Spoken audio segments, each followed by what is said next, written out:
Welcome back. അപ്പൊ നമുക്ക് എക്സാമിന് എക്സ്പെക്ട് ചെയ്യാവുന്ന ഒരു ഇമ്പോർട്ടന്റ് ക്വസ്റ്റ്യൻ നമുക്കൊന്ന് നോക്കിയാലോ? യെസ്, ഇവിടെ നിങ്ങൾക്ക് ഒരു ഡയഗ്രാം കാണാൻ പറ്റും. അപ്പൊ ആ ഡയഗ്രാം നമ്മൾ ഐഡന്റിഫൈ ചെയ്യാണ് ചെയ്യുന്നത്. അപ്പൊ ഇതേപോലുള്ള ഡയഗ്രാം ബേസ്ഡ് ആയിട്ടുള്ള ക്വസ്റ്റ്യൻസ് ഒക്കെ വളരെ ഇമ്പോർട്ടന്റ് ആണ് കേട്ടോ. കുറച്ച് ടഫ് ആയിട്ടുള്ള ക്വസ്റ്റ്യൻ പേപ്പർ ഒക്കെ വന്നാൽ ഈ ഒരു പെർട്ടിക്കുലർ ക്വസ്റ്റ്യൻ നമുക്ക് എക്സ്പെക്ട് ചെയ്യാം. റൈറ്റ്, അപ്പൊ ഒന്ന് പഠിച്ചു വെക്കാം. The cells seen in our nervous system other than the neurons. Okay, അപ്പൊ നമ്മൾ പഠിച്ചിട്ടുണ്ട് നെർവസ് സിസ്റ്റത്തിന്റെ ഏറ്റവും ബിൽഡിംഗ് ബ്ലോക്സ് എന്ന് പറയുന്നത്, അല്ല ബേസിക് യൂണിറ്റ് എന്ന് പറയുന്നത് എന്താണ്? നമ്മുടെ ന്യൂറോൺസ് ആണ്. അപ്പൊ ന്യൂറോൺസ് കൂടാണ്ട് ബാക്കി ഒത്തിരി ടൈപ്പ് ഓഫ് സെൽസും എന്താണ് നമുക്ക് നെർവസ് സിസ്റ്റത്തിൽ കാണാം. അപ്പൊ ആ ഒരു ഗ്രൂപ്പ് ഓഫ് സെൽസിനെ വിളിക്കുന്ന പേരെന്താണെന്നാണ് ചോദിച്ചിരിക്കുന്നത്. അതിന്റെ പേരെന്താണ്? ന്യൂറോഗ്ലിയൽ സെൽസ് ആണ് ഈ ഒരു ഗ്രൂപ്പ് ഓഫ് സെൽസ് എന്ന് പറയുന്നത്. അപ്പൊ ഈ ഒരു സെൽസിന്റെ പ്രത്യേകത എന്താണ്?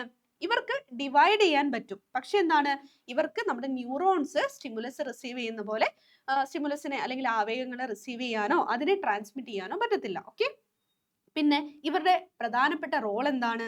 ഇവർ ആക്ച്വലി ന്യൂട്രീഷൻസ് പ്രൊവൈഡ് ചെയ്യാൻ വേണ്ടിയിട്ട്, അല്ലെ, അതായത് ന്യൂട്രിയൻസ്, ആവശ്യമുള്ള ന്യൂട്രിയൻസ് പ്രൊവൈഡ് ചെയ്യുക, പിന്നെ എന്തെങ്കിലും വേസ്റ്റ് പ്രോഡക്ട്സ് ഉണ്ടെങ്കിൽ അതിനെ റിമൂവ് ചെയ്യുക, അല്ലെ എലിമിനേറ്റ് ചെയ്യുക, പിന്നെ എന്തെങ്കിലും തരത്തിലുള്ള എക്സ്റ്റേണൽ ഇഞ്ചുറീസ് ഒക്കെ വരുമ്പം അതിൽ നിന്ന് പ്രിവെന്റ് ചെയ്യാൻ വേണ്ടിയിട്ട്, അല്ലെ അതിൽ നിന്ന് പ്രൊട്ടക്ട് ചെയ്യാൻ വേണ്ടിയിട്ടും, അതുപോലെ തന്നെ ഈ ഒരു ഇമ്പൾസ് ട്രാൻസ്മിറ്റ് ചെയ്യുന്ന സമയത്ത് അതിന്റെ സ്പീഡും അതിന്റെ റേറ്റ് ഒക്കെ ഇൻക്രീസ് ചെയ്യാൻ വേണ്ടിയിട്ടും, അതുപോലെ തന്നെ ഒരു ഡിഫൻസ് മെക്കാനിസം, അപ്പൊ ആ ഒരു ഡിഫൻസ് സെൽസ് ആയിട്ട് ആക്ട് ചെയ്യാനും, ബാക്കിയുള്ള എക്സ്റ്റേണൽ പ്രഷറും കാര്യങ്ങളും ഒക്കെ എന്താണ്, എന്തെങ്കിലും തരത്തിലുള്ള എക്സ്റ്റേണൽ പ്രഷേഴ്സ് ഒക്കെ വരുമ്പോൾ അതിനെയൊക്കെ മാനേജ് ചെയ്യാൻ വേണ്ടിയിട്ടുള്ള സെൽസ് ആണ് ഈ പറഞ്ഞ ന്യൂറോഗ്ലിയൽ സെൽസ് എന്ന് പറയുന്നത്. അപ്പൊ ഇവിടെ ഡിഫറെന്റ് ടൈപ്സ് നമുക്ക് കാണാൻ പറ്റും. അതിന്റെ ഓരോന്നിന്റെ പിക്ചേഴ്സ് ഇവിടെ കൊടുത്തിട്ടുണ്ട്. ഫസ്റ്റ് വൺ എന്താണ്? എപ്പിഡൈമൽ സെല്ലാണ്.